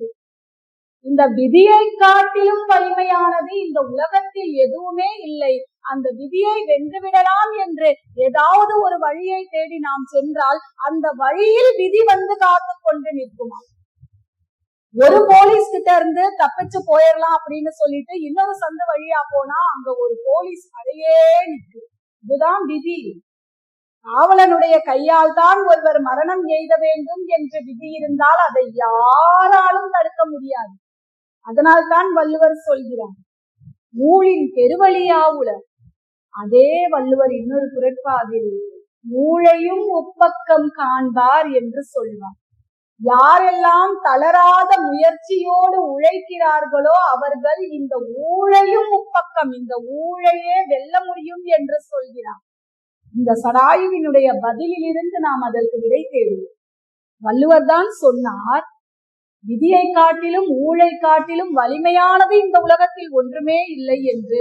அதே வள்ளுவர் தான் சொல்கிறார், ஊழை வென்றுவிடலாம் என்று. எப்படி? இயற்கையாக விதியின்படி நடப்பதை நாம் ஒன்றும் செய்ய முடியாது, அது நடந்தே ஆகும். ஊழின் பெருவழி யாவுல, அது ஒரு பக்கம் இருக்கட்டும். அப்படி நடந்து முடிந்து விட்ட பிறகு அதை நம்முடைய மதியால் சரி செய்யலாம். ஒட்டுமொத்த செல்வங்களையும் இழந்து விட்ட பிறகு, ஐயோ செல்வங்களை இழந்து விட்டேனே, ஐயோ என்னுடைய செல்வம் எல்லாம் பறிபோய் விட்டதே என்று நாம் அலறிக்கொண்டு மீதம் இருக்கக்கூடிய வாழ்க்கையை வீணடிக்காமல் மீண்டும் முதலில் இருந்து தொடங்கி அந்த செல்வங்களை நம்முடைய உழைப்பால், நம்முடைய முயற்சியால் நாம் மீண்டும் பெற முடியும். இதுதான் ஊழையும் உப்பக்கம் காண்பார். அந்த விதியை ஏற்கனவே நடந்து முடிந்து விட்டது என்பது விதி. அந்த விதியை நாம் ஒன்றும் செய்ய இயலாது. ஆனால் அந்த விதியை எப்படி நாம் வெல்ல முடியும்? அடுத்தடுத்து நாம் எடுத்து வைக்கக்கூடிய அடிகளினால் அந்த விதியை நாம் வெல்லலாம். எனவேதான் வள்ளுவர் இதை சொல்லி இருக்கிறார். எனவே சடாயுவினுடைய இந்த பாடலின் மூலமாக சடாயு ராமபிரானுக்கும் இளையபிரானுக்கும் சொல்லி இருக்கக்கூடிய இந்த அறிவுரை இந்த ஒட்டுமொத்த உலகத்திற்கான அறிவுரை. ஐயோ இது நடந்து விட்டதே, இனி எனக்கு வாழ்வே இல்லை என்று நாம் ஓய்ந்து அமர்ந்து விடக்கூடாது. ஐயோ சடாயு இறந்து விட்டாரே, ஐயோ என்னுடைய தந்தை இறந்து விட்டாரே, ஐயோ நாம் காட்டிற்கு வந்து விட்டோமே, ஐயோ சீதா பிராட்டியை யாரோ தூக்கி கொண்டு விட்டு சென்றார்களே, இனி நான் வாழக்கூடாது என்று மோவது அல்ல வாழ்க்கை. எது வந்தாலும் ஏற்றுக்கொண்டால் துணிவே துணையாய் மாறும். எப்பேற்பட்ட சூழல் நம்முடைய வாழ்க்கையில் வந்தாலும் கூட அதனை கடப்பதற்கான ஊக்கமும் துணிவும் நம்முடைய மனதில் இருந்தால் நிச்சயம் அதை நாம் கடக்க முடியும். எனவே அதைத்தான் இங்கே சடாயு ராமபிரானுக்கும் இலக்குவனுக்கும் சொல்லிக் கொடுக்கக்கூடிய பாடம். எனவே இந்த பாடத்தை தான் இது போன்ற இலக்கியங்களில் இருந்து நாமும் நம்முடைய வாழ்க்கை பாடமாக கற்றுக்கொள்ள வேண்டும். எந்த ஒரு துன்பமான நிலைப்பாட்டிலும், எதை இழந்த போதிலும், யார் நம்மை என்ன பழித்து கூறினாலும், யார் எதை பேசினாலும் நாம் அஞ்சக்கூடாது. அதை பார்த்து நாம் பயப்படக்கூடாது. அதை பார்த்து நாம் பின்வாங்க கூடாது. எனவே ஒவ்வொரு விஷயத்தையும் கடந்து வருவதுதான் வாழ்க்கை என்பதை நினைத்து அதை மனதில் கொண்டு நாம் அடுத்தடுத்த அடியை எடுத்து வைக்க வேண்டும் என்று வாழ்க்கைக்கான பாடத்தை சொல்கிறார் இங்கு. எனவே சடாயு எப்படி இப்படி வீழ்ந்து கிடந்தான் என்பதை ராமபிரானிடத்தில் சொல்லுகிறார். அந்த அரக்கன் யாரால்? இலங்கை வேந்தனாகிய ராவணனால் தான் நான் இப்படி கிடக்கிறேன் என்று சொன்ன மாத்திரத்தில் 14 உலகங்களையும் நான் அழித்து விடுகிறேன் என்று வெகுண்டு எழுகிறார் ராமபிரான். அப்போது சடாயு சொன்னார், சீதா பிராட்டியை பர்ணசாலையில் விட்டு சென்றது உன்னுடைய பிழை, இது உலகத்தின் பிழையா? நீ உலகத்தையே அழித்து விடுகிறாய் என்று சொல்கிறார். இந்த கோபம் பாரதிக்கு வரும். தனி ஒரு மனிதனுக்கு உணவில்லை என்றால் ஜெகத்தினை அழித்திடுவோம் என்று சொல்லி, ஒரு மனிதன் பசியோடு பட்டினியோடு தான் வாழ வேண்டும் என்றால் இந்த உலகத்தையே அழித்து விடலாம் என்று பாரதி சொன்னார். அப்படியே வள்ளுவருடைய குரட்பா இது. இறந்தும் உயிர் வாழ்தல் வேண்டின் பறந்து கெடுக உலகியற்றியான். கடவுளுக்கே சாபம் கொடுத்திருக்கார் வள்ளுவர். ஒருவன் பிச்சை எடுத்துதான் இந்த உலகத்தில் உயிர் வாழ வேண்டும் என்றால் அவனை படைத்த அந்த கடவுள் பிச்சை எடுத்து அலைந்து திரியட்டும் என்று சாபம். ஏன் இப்படிப்பட்ட மனிதர்களை கடவுள் படைக்க வேண்டும்? அப்படி படைப்பதனால் அவருக்கு என்ன பயன்? அப்படித்தான் படைக்க வேண்டும் என்றால் அவரே இறங்கி வந்து பிச்சை எடுத்து அலைந்து திரியட்டும். அதை அப்படியே எடுத்துக்கொண்டார் பாரதியார். கண்ணதாசன் கடவுள் மனிதனாக பிறக்க வேண்டும், அவன் காதலித்து வேதனையில் வாட வேண்டும். கண்ணதாசன் அவன் காதலித்து வேதனையில் சாக வேண்டும் என்று எழுதினாராம். நம்முடைய டிஎம்எஸ் ஐயா என்ன சொன்னார்? கடவுள் சாக வேண்டும் என்று என்னுடைய வாயால் நான் பாட மாட்டேன், எனக்கு வரிகளை மாற்றிக்கொள்ள. டிஎம்எஸ் ஐயா சொன்னாராம், அவருக்காக அவன் காதலித்து வேதனையில் வாட வேண்டும், பிரிவென்னும் துயரினிலே மூழ்க வேண்டும், அவன் பெண்ணென்றால் என்னவென்று உணர வேண்டும். நம்முடைய டிஎம்எஸ் ஐயாவுக்காக வரிகளையே மாத்தி போட்டாரு கண்ணதாசன். சாக வேண்டும் அப்படின்னு எல்லாம் நாம் பாட மாட்டோம். கடைசியில டி.ஆர். ராஜேந்திரன் நினைக்கிறேன், சிம்புவோட அப்பா, அவர் ஒரு பாட்டு எழுதி நீங்க பாடணும் அப்படின்னு டிஎம்எஸ் ஐயா கிட்ட கொடுத்தாங்களாம். என்ன பாடல்? நம்முடைய டிஎம்எஸ் உடைய பேர் சௌந்தரராஜன். நான் ஒரு ராசி இல்லா ராஜா, என் வாசலுக்கு இதுவரை ரோஜா, என் கதையை எழுதிவிட்டேன், முடிவினிலே சுபமில்லை, இயன்றவரை வாழ்ந்து விட்டேன், மனதினிலே சாந்தி இல்லை, தோல்விதனை எழுதட்டும் வரலாறு, துணைக்கென்று இனி யார் கூறு. பாடவே மாட்டேன்னு சொன்னாராம் டிஎம்எஸ் ஐயா. என் பேர் ராஜாயா, நான் ஒரு ராசி இல்லா ராஜான்னு வருது, அதுவும் என் வாயில வருதுயா, நான் பாட மாட்டேன், ஒருத்தர் பொம்பளை மாதிரி திட்டி பேசுவாருன்னு ஒரு பேட்டியில டிஎம்எஸ் ஐயா சொல்லி இருக்கிறத நான் பார்த்திருக்கேன். எனவே நம்முடைய நாவில் இருந்து வரக்கூடிய வார்த்தைகளுக்கு மதிப்பு உண்டு. அதனால்தான் பயனுடைய சொற்களை மட்டும்தான் பேச வேண்டும். சொல்லுக சொல்லிற் பயனுடைய சொல், பயனற்ற சொற்களை நாம் பேசவே கூடாது என்று சொல்லுவோம். இப்போது 14 லோகங்களையும் நான் அழித்து விடுகிறேன் என்று சொன்ன பொழுது இது இந்த உலகத்தினுடைய பிழையா? சீதா பிராட்டியை தன்னந்தனியாக விட்டு சென்றது உன்னுடைய பிழை, இலக்குவனுடைய பிழை. இந்த உலகத்தின் மீது பழி போட்டு என்ன நியாயம் என்று கேட்கிறார். அப்படியே பேசிக்கொண்டே இருக்கின்ற பொழுது அங்கே என்ன நடந்தது என்று எல்லாவற்றையும் இலக்குவன் கூறிக்கொண்டே இருக்கக்கூடிய அந்த தருவாயில் மெல்ல மெல்ல மெல்ல மெல்ல சடாயுவினுடைய உயிரானது அப்படியே சென்று விட்டது, உயிர் பிரிந்து விட்டது. ஒரு தந்தை இருந்தால் அந்த தந்தைக்கு என்ன என்ன என்ன ஈம சடங்குகளை எல்லாம் செய்ய வேண்டுமோ அவற்றையெல்லாம் முறையோடு தசரத சக்கரவர்த்திக்கு தன்னுடைய பெற்ற தந்தைக்கு அருகில் இருந்து செய்ய முடியாத அந்த இறுதி கடனை சடாயுவிற்கு அருகில் இருந்து செய்து மோட்சம் கொடுத்தார் ராமபிரான். எனவே அகில் சந்தனம் தருப்பை பரப்பி தீ மூட்டி அப்படியே சடாயுவினுடைய அந்த உடலுக்கு தகனம் செய்கிறார் ராமபிரான். இந்த பகுதியை படிக்கின்ற பொழுது எனக்கு ஒரு பட்டினத்தாருடைய பாடல் நினைவுக்கு வந்தது. பட்டினத்தார் எல்லாவற்றையும் துறந்த மிகப்பெரிய துறவி, காதற்ற ஊசியும் வாராதே கான். கண்ணதாசன் எழுதினார் இல்லையா, வீடு வரை உறவு, வீதி வரை மனைவி, காடு வரை பிள்ளை, கடைசி வரை யாரோ, ஆடும் வரை ஆட்டம், ஆயிரத்தில் நாட்டம், கூடி வரும் கூட்டம், கொல்லி வரை வருமா என்று பாடுவார் அல்லவா. அதுபோல யாரும் இந்த உலகத்தில் நிரந்தரம் இல்லை, இந்த உலகமே மாயை என்று எல்லாவற்றையும் துறந்த பட்டினத்தாரால் தன்னுடைய அன்னையினுடைய, தன்னை பெற்ற தாயினுடைய இறப்பை மட்டும் ஏற்றுக்கொள்ளவே இயலவில்லை. தாய்க்காக எத்தனையோ பாடல்களை பாடினார். ஒரே ஒரு பாடல் மட்டும் இங்கே நான் சான்றுக்காக சொல்லுகிறேன். வட்டிலும் தொட்டிலும் மார்மேலும் தோள்மேலும் கட்டிலும் வைத்து என்னை காதலித்து முட்ட சிறகிலிட்டு காப்பாற்றி சீராட்டும் தாய்க்கோ விறகிலிட்டு தீ மூட்டுவேன். என்னுடைய தாய் அந்த கூடையிலும் தொட்டிலும் தன்னுடைய மார்மேலும் தன்னுடைய தோள் மேலும் வைத்து என்னை காத்தாள், தன்னுடைய முந்தானையில் என்னை காத்தாள். அப்படிப்பட்ட என்னுடைய தாய்க்கு, அப்படி என்னை சீராட்டி சீராட்டி வளர்த்த என்னுடைய தாய்க்கு விறகை வைத்து நான் தீ மூட்டுவேன். அப்பேற்பட்ட தாய்க்கு நான் தீ மூட்டுவதா என்று நொந்து நொந்து அந்த தாய்க்கு ஈமக்கடன் செய்தாராம் பட்டினத்தார். அதுபோல நொந்து நொந்து ராமபிரான் சடாயுவிற்கு இறுதியாக அந்த இறுதி கடனை முடிக்கிறார். இதை முடித்துவிட்டு கொஞ்ச தூரம் அப்படியே இருவரும் நடந்து கொண்டே செல்கிறார்கள். அப்போதுதான் அயோமுக்கியை பார்த்து, அயோமுக்கி இலக்குவனனை அப்படியே கவர்ந்து செல்ல அயோமுக்கியினுடைய அந்த மூக்கையும் காதுகளையும் மறுத்துவிட்டு இலக்குவன் தப்பி வந்து விடுகிறார். ஆனால் இலக்குவன் வருவதற்குள்ளாக ராமபிரானுடைய மனம் துடிதுடித்து போனது. இளையபிரானுக்கு என்ன ஆயிற்று? ஒருவேளை அவர் இறந்திருப்பாரா, நானும் இறந்து விடலாமோ என்றெல்லாம் யோசிப்பார். தானும் இறந்து விடலாம் என்று சொல்லக்கூடிய அந்த நிலைப்பாட்டில் தான் அந்த அயோமுக்கியினுடைய அந்த அலறல் சத்தம் கேட்டு தான் தற்கொலை செய்து கொள்ளக்கூடிய அந்த முயற்சியை கைவிட்டாராம் ராமபிரான்.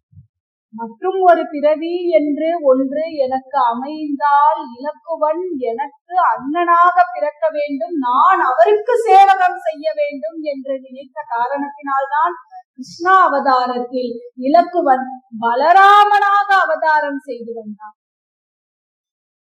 எனவே ராமாயணத்திலே ராமபிரான் இலக்குவனுக்கு ஏதாவது நான் செய்துவிட வேண்டும், அடுத்தது ஒரு பிறவி இருந்தால் அவருக்கு நான் கொண்டு செய்ய வேண்டும் என்ற நினைத்ததன் பயன்தான் கிருஷ்ண அவதாரமும் பலராம அவதாரமும்.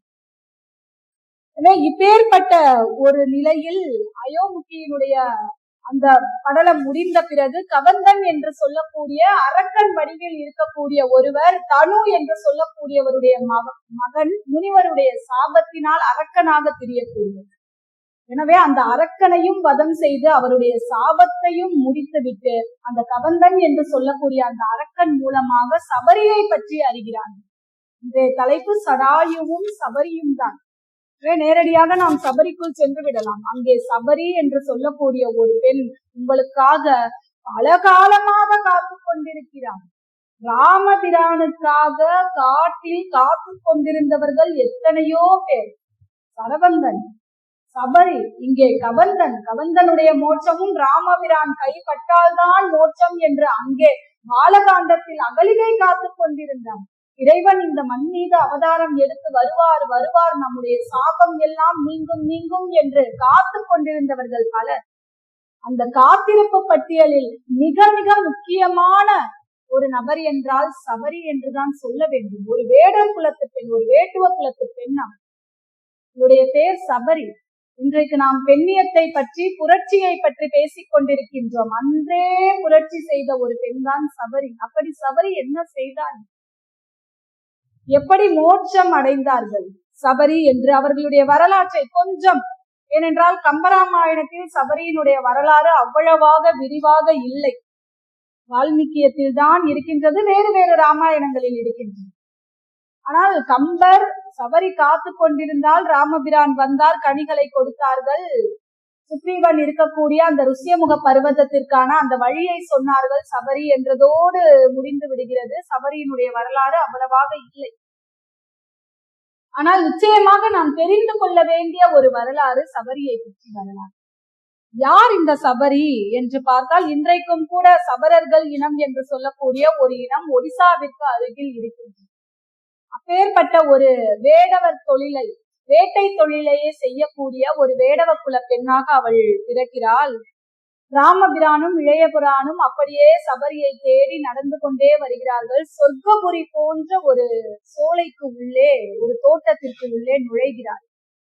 அப்படியே ஆங்காங்கே அழகழகான குகைகள் எல்லாம் காட்சி தருகின்றன. அந்த குகைக்கு நடுவே ஒரு அழகான குடிசை. ராமபிரானுடைய திருப்பாதங்கள் தன்னை அறியாமலேயே அந்த குடிசையை நோக்கி சென்றது. செல்லுகின்ற பொழுது உள்ளே இருந்து ராமநாமம் கேட்கிறது. எட்டி பார்க்கிறார் ராமபிரான். உள்ளே சபரி ராம் ராம் ராம் ராம் ராம் ராம் என்று தவக்கோலத்தில் இருக்கிறார். ராமபிரான் சென்றவுடன் அப்படியே ஆனந்த கண்ணீர். அவரை தொழுது வணங்கி அவருக்கு தேவையான பழங்களை எல்லாம் எடுத்து கொடுக்கிறார் சபரி. சபரியினுடைய வரலாற்றை சொல்ல வேண்டும் என்றால், சிறு வயதில் இருக்கின்ற பொழுதே பரம்பொருள் என்றால் என்ன, ஞானம் என்றால் என்ன என்ற ஒரு ஞானத்திற்கான தேடலுடைய ஒரு பெண்ணாக சபரி இருந்திருக்கிறார். அவருடைய வீட்டில் திருமணத்திற்கான ஏற்பாடுகளை எல்லாம் செய்தார்களாம். ஆனால் திருமணத்தில் ஈடுபாடு இல்லை. முனிவர்கள் அடிக்கடி வந்து செல்லக்கூடிய காட்டுப்பகுதியில் வாழ்ந்த ஒரு பெண் அவர். எனவே ஞானத்திற்கான மார்க்கத்தை தேடி தனக்கான குருவை தானே தேடி செல்கிறார். வீட்டை விட்டு வீட்டை துறந்து வெளியில் வருகிறார். காடுகளிலும் மேடுகளிலும் அலைகிறார். எங்கெங்கெல்லாம் செல்ல வேண்டுமோ யோகிகள், ஞானிகள், தவசிகள் இருக்கிறார்களோ அங்கெங்கெல்லாம் செல்கிறார். ஆனால் வேடர் சாதியை சார்ந்த ஒரு பெண் என்பதால் தயக்கத்தோடு முனிவர்களையும் யோகிகளையும் அணுகுவதற்கு அஞ்சுகிறார். அதிலும் ஒரு பெண் என்பதால் இன்னும் கொஞ்சம் அச்சம். அதனால்தான் பெண் துறவிகள் எல்லாம் பேயாக மாற வேண்டும் என்று வரம் கேட்டார். காரைக்கால் அம்மையார், சிவபெருமான் நேரில் வந்தால் நாம் என்னவெல்லாம் கேட்போம், என்னென்னமோ கேட்போம். சிவபெருமான் நம்முடைய கண்ணுக்கு முன்னால் வந்து காட்சி கொடுக்கிறார் என்று வைத்துக் கொள்வோம். நம்மளோட லிஸ்ட் ரொம்ப பெரிய லிஸ்ட். ஆனால் ஒருத்தி பேயாக மாற வேண்டும் என்று வரம் கேட்டார். இறைவனை அணுகுவதற்கு, இறைவனை அடைவதற்கு பெண்களுக்கு இந்த உடல் ஒரு தடையாக இருக்கின்றது என்று, இது உலக இயல்பு, இது உலக யதார்த்தம். அவ்வை பாட்டி இளமை வேண்டாம் என்று முதுமையை கேட்டு வாங்கி பெற்றார். சிவபெருமானை பார்த்த பின்னர் கூட அம்மையே வருக என்று சிவபெருமான் அழைத்து, எதற்காக வந்திருக்கிறீர்கள், உங்களுக்கு என்ன வேண்டும் என்று கேட்ட பொழுது, பிறவாமை வேண்டும், மீண்டும் பிறப்புண்டேல் உன்னை மறவாமை வேண்டும் என்று. சங்க இலக்கியத்திலிருந்து அப்படியே வந்திருக்கக்கூடிய ஒரு மரபு. எனவே இப்பேற்பட்ட ஒரு நிலையில் பெண்களுடைய இந்த துறவரம் என்பது, பெண்கள் வீட்டை விட்டு வெளியில் வர வேண்டும் என்றால் ஏதோ ஒரு புரட்சியை செய்துவிட்டுத்தான் வர முடியும். ஏனென்றால் காட்டிலும் மேட்டிலும் ஒரு இரவை கூட கடக்க இயலாது பெண்களால். அது அந்த காலமாக இருந்தாலும் சரி, ராவணன் இருக்கக்கூடிய காலமாக இருந்தாலும் சரி. அன்றைக்காவது ஒரு ராவணன், இன்றைக்கு எப்படி வெளியில் வர முடியும்? எனவே துறவரத்திற்கு செல்ல வேண்டும் என்றால் ஏதோ ஒரு வைராக்கியம் இருந்தால்தான் முடியும். அந்த வைராக்கியத்தோடு தன்னுடைய சிறு வயதிலேயே வெளியில் வந்தவர்கள் சபரி. அவர்களுக்கான குருவை தேடி தேடி தேடி தேடி சென்று அலைகிறார்கள், திரிகிறார்கள். இறுதியில் மதங்க முனிவர் என்று சொல்லக்கூடிய ஒரு முனிவருடைய ஆசிரமத்தை நெருங்குகிறார்கள். அவரை பார்த்தால் எந்த ஜாதி வேறுபாடும் இல்லாமல் அந்த காலத்திலே இருந்திருக்கிறது. ஜாதிகள் இல்லையடி பாப்பா, உள்ள தாழ்ச்சி உயர்ச்சி சொல்லல் பாவம், நீதி உயர்ந்த மதி கல்வி, அன்பு நிறைய உடையவர்கள் மேலோர். அப்படி சொன்ன பாரதியாருடைய படத்தை ஜாதி சான்றிதழ் கொடுக்கக்கூடிய அலுவலகத்தில் வைத்திருக்கிறார்கள். யோசித்து பாருங்கள். எத்தனையோ கவிஞர்கள் ஜாதியை ஒழித்து விடலாம், ஒழித்து விடலாம், புலவர்கள் பாடி வைத்தாலும் கூட மாறாதையா மாறாது, மனமும் குணமும் மாறாது. அதுதான் நடக்கும். காட்டுப்புலியை கூட்டில் வைத்தாலும், கரியும் சோறும் கலந்து வைத்தாலும், குரங்கு கையில் மாலையை கொடுத்து கோபுரத்தின் மேல் நிற்க வைத்தாலும் பாடி வைத்திருக்கிறார்கள். எனவே ஜாதிகள், அரசர், அந்தனர், வணிகர், வேளாளர் என்று சொல்லக்கூடிய இந்த 4 பகுப்பு இருந்த அந்த காலகட்டத்தில் கூட இந்த பிரச்சனைகள் எல்லாம் இருந்திருக்கின்றன என்பதற்கு புராணங்களே சான்று. ஜாதியை அடையாளம் காட்டி புறக்கணித்திருக்கிறார்கள் சபரியை மற்ற சீடர்கள், மதங்கரிசியினுடைய மற்ற சீடர்கள். நேரடியாக மதங்கரிசி இடத்தில் செல்கிறாள். அவர் ஜாதியையோ பெண் ஆண் என்கின்ற எந்த வேறுபாடும் அவருக்கு இல்லை. அப்படியே ஏற்றுக்கொள்கிறார் சீடராக சபரியை. ஆனால் அருகில் இருக்கக்கூடிய மற்ற சீடர்களுக்கு எல்லாம் என்ன இருந்தாலும் ஒரு வேட்டுவ குல பெண் தானே இவள் என்று கொஞ்சம் அவளிடத்தில் அந்த ஜாதி அடிப்படையில் நடந்து கொண்டதாக வருகிறது. இப்படி இருக்கக்கூடிய ஒரு நிலையில்தான் அந்த வேடர் குலத்தை சார்ந்த சபரியினுடைய காற்று பட்டால் கூட தீட்டு என்று அங்கே இருக்கக்கூடிய நதியில் போய் குளித்திருக்கிறார்கள். அங்கே இருந்த சீடர்கள், மற்றவர்கள் எல்லாம் அதிகாலையில் எழுந்து அங்கே இருக்கக்கூடிய இடங்களை எல்லாம் மிக அற்புதமாக சுத்தம் செய்து வைப்பானாம். கைங்கரியம் செய்வதையே தன்னுடைய நோக்கமாக கொண்டிருப்பவள், எந்த ஒரு பிரதிபலனும் இல்லாமல். இதை செய்தால் எனக்கு என்ன நன்மை வரும், இதனால் என்னுடைய குரு என்னை பாராட்டுவாரா, எதையும் அவள் எதிர்பார்க்கவில்லை. தன்னுடைய மனம் உவந்து செய்ய வேண்டும் என்று நினைத்து அவற்றை எல்லாம் செய்து கொண்டிருந்தார். மதங்க முனிவருக்கு மிக்க மகிழ்ச்சி. இவளை போல் ஒரு சீடர்கள் யார் வருவார்கள் என்று மெச்சி பாராட்டினார். ஆனால் கூடவே இருக்கக்கூடியவர்களுக்கு அந்த மனம் இல்லை. எனவே இவளுடைய காற்று பட்டாலே தீட்டு என்று நதியில் குளிக்க, துங்கபத்ரா ஆறு ஓடக்கூடிய அந்த ஆற்றில் அந்த ஒரு ஏரி இருந்ததாம்.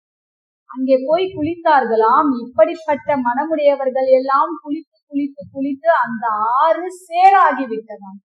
ஒரு பக்கம் ரத்தமாக, ஒரு பக்கம் சேராக அந்த ஆறே அசிங்கமாகிவிட்டது. அப்போதும் அந்த சீடர்கள் விடவில்லையாம். என்ன சொன்னார்களாம்? இப்படி தாழ்ந்த குலத்தை சார்ந்த பெண் வந்து குளித்ததால் தான் இந்த ஆறு இப்படி ஆகிவிட்டது, இவளை உடனடியாக விரட்ட வேண்டும். முனிவர் அப்படியே அமைதியாக இருந்தார். சபரி முனிவருடைய காலில் சென்று விழுந்து கேட்கிறாள், எப்படியாவது இந்த ஆற்றை சரி செய்து விடுங்கள், சரி செய்து விடுங்கள் என்று. அப்படியெல்லாம் செய்ய இயலாது. முனிவர் எழுந்து வருகிறார், சரி செய்து விடலாம். அத்துணை சீடர்களும் வரிசை கட்டி அப்படியே நிற்கிறார்கள். தன்னுடைய மனதில் கொஞ்சமும் கலங்கம் இல்லாமல் தூய்மை உடைய ஒருவர் குளித்தால்தான் இந்த சேறு ஆறாக மீண்டும் மாறும் என்று சொல்கிறார். ஒவ்வொரு சீடர்களாக இறங்கி இறங்கி இறங்கி இறங்கி குளிக்கிறார்கள். சேறு சேராகவே இருந்தது. இறுதியில் சபரி இறங்கி அதில் குளித்த பின்னர் மீண்டும் நல்ல பளிங்கு போன்ற நீரோடை இருக்கக்கூடிய ஒரு நீர்த்துறையாக அது மாறியது. அப்போதுதான் அங்கே இருக்கக்கூடியவர்கள் எல்லாம் வெற்றி தலை குனிந்தார்கள். சபரியை பற்றி தெரியவில்லை. ஒரு குறிப்பிட்ட காலம் கடந்த பின்னர் அந்த சீடர்களிடத்திலும் இந்த நிகழ்வு நடந்து முடிந்து விட்ட பிறகு மிக்க மரியாதை சபரி. எனவே ஒரு குறிப்பிட்ட வேலை காலம் எல்லாம் நிறைவு பெற்ற பிறகு மதங்க முனிவர் துறவுக்கு செல்ல வேண்டும். துறவு என்றால் மோட்சத்திற்கு, துறவுக்கு அல்ல, மோட்சத்திற்கு செல்ல வேண்டும் என்று தன்னுடைய சீடர்கள் சில பேரை அழைத்து கொண்டு, நாங்கள் வீடு பேற்றிற்கு தயாராகிவிட்டோம், நாங்கள் செல்கின்றோம் என்று சபரியிடம் சொன்ன பொழுது, நானும் வீடு பேறு அடைய வேண்டும். இல்லை இல்லை, உனக்கான வேலை காத்திருக்கின்றது. அந்த நாராயணன் ராமபிரானாக இந்த மண்ணில் அவதாரம் எடுத்து மானிட சட்டை தாங்கி வருகின்ற பொழுது நீ அவருக்கு வழிகாட்ட வேண்டும் என்று சொல்கிறார். இது எல்லாம் நடக்கும் போது ராமர் பிறந்திருக்கவே இல்லை. எத்தனை வருடங்கள் காத்திருக்க வேண்டும். ராமர் இன்று வருவார், இன்று வருவார், இன்று வருவார் என்று ஒவ்வொரு நாளும் கனிகளை எடுத்து எடுத்து எடுத்து எடுத்து வைத்து, இலந்தை கனிகளை எல்லாம் ருசி பார்த்து நல்ல கனிகளை எல்லாம் எடுத்து எடுத்து எடுத்து எடுத்து வைத்தாலாம். ஒரு நாள் ராமபிரானுடைய பாதம் அவளுடைய இருப்பிடத்தை பட்டவுடன் அவளுக்கு ஆனந்த கண்ணீர். அவள் அப்படியே எச்சில் பட்ட அந்த பழத்தை ராமபிரானுக்கு கொடுத்தார். லக்குவணன் தடுக்கிறார். ஆனால் இந்த பழத்தை ஏற்கனவே கடித்து வைத்திருக்கிறார்கள். அப்போது ராமபிரான் என்ன சொன்னார் தெரியுமா? இது அவமானப்படுத்துவதற்காக அல்ல, இது அன்பின் மிகுதியால் கொடுக்கப்பட்ட பழம். சாதாரண பழத்தை காட்டிலும் இதில்தான் ருசி அதிகம் என்று எடுத்து உண்டாராம். இறைவனுக்கு எந்த வேறுபாடும் இல்லை. ஜாதி, மதம், ஆண், பெண், இனம் என்று எந்த வேறுபாடும் இறைவனுக்கு இல்லை. இதை காட்டுவதற்காகத்தான் சபரி பிறப்பு நீக்கு படலம் என்று சொல்லக்கூடிய ஒரு படலத்தையே கம்பர் கொடுத்திருக்கிறார். யார் வேண்டுமானாலும் இறைவனை அடைய முடியும். பிறப்புக்கும் எல்லா உயிர்க்கும் வள்ளுவர் சொன்னது போல மனிதர்களாக, ஏன் மனிதர்களுக்கு மட்டுமா, கஜேந்திரனுக்கு மோட்சம் கொடுக்கவில்லையா? விலங்குகளாக இருக்கக்கூடிய எத்தனையோ விலங்குகள் மோட்சம் பெற்றிருக்கிறார்களே. இந்த உலகத்தில் பிறந்திருக்கக்கூடிய எல்லா உயிர்களும் இறைவனுக்கு முன்னால் சமம். எனவே சபரியினுடைய அந்த கொள்கை என்பது ராமபிரான் வருவார், வந்த பிறகுதான் வீடு பேற்றை அடைய வேண்டும் என்று சொல்லக்கூடிய அந்த வைராக்கியத்தோடு காத்து கொண்டிருந்தால் அந்த பழங்களையும் கொடுத்தார். லக்குவன் இப்படி சொல்லக்கூடிய அந்த நிலையில், இல்லை இது அன்பினால் கொடுக்கப்பட்டது என்று கண்ணப்பன் ஒப்பதோர் அன்பின்மை கண்டபின் என் அப்பன் என் நோக்கில் என்னையும் ஆட்கொண்டார். ஏன் குகன் தேனும் மீனும் தானே கொடுத்தார். கண்ணப்பன் இறைச்சியை தானே வைத்தார். சிவபெருமானுக்கு தன்னுடைய கண்ணையே கொடுத்தார். மாணிக்க வாசகர் பாடுகின்ற பொழுது அதைத்தான் சொன்னார். கண்ணப்பனை போல அன்பு என்னிடத்தில் இல்லை, ஆனால் என் அப்பன் என்னையும் அவரை போல ஆட்கொண்டாரே என்று மாணிக்க வாசகர் பாடவில்லை. எனவே இறைவனுக்கு இது கொடுக்கலாமா, இது படைக்கலாமா? நான் செய்வதுதான் பூஜை, என்னை போல் யாரும் பூஜை செய்ய இயலாது, எனக்குத்தான் அதிக பக்தி, அப்படி யாரும் சொல்லிவிட முடியாது. வெறும் புறத்தில் நாம் இறைவனை வணங்குவது என்பது வேறு, உள்ளபடி உள்ளத்தில் வணங்குவது வேறு. இன்னும் எளிதாக சொல்ல வேண்டும் என்றால் சிவவாக்கியர் பாடுவார், நட்ட கல்லை தெய்வம் என்று 4 புஷ்பம் சாத்தியே சுற்றி வந்து முணுமுணு என்று சொல்லும் மந்திரம் ஏதடா.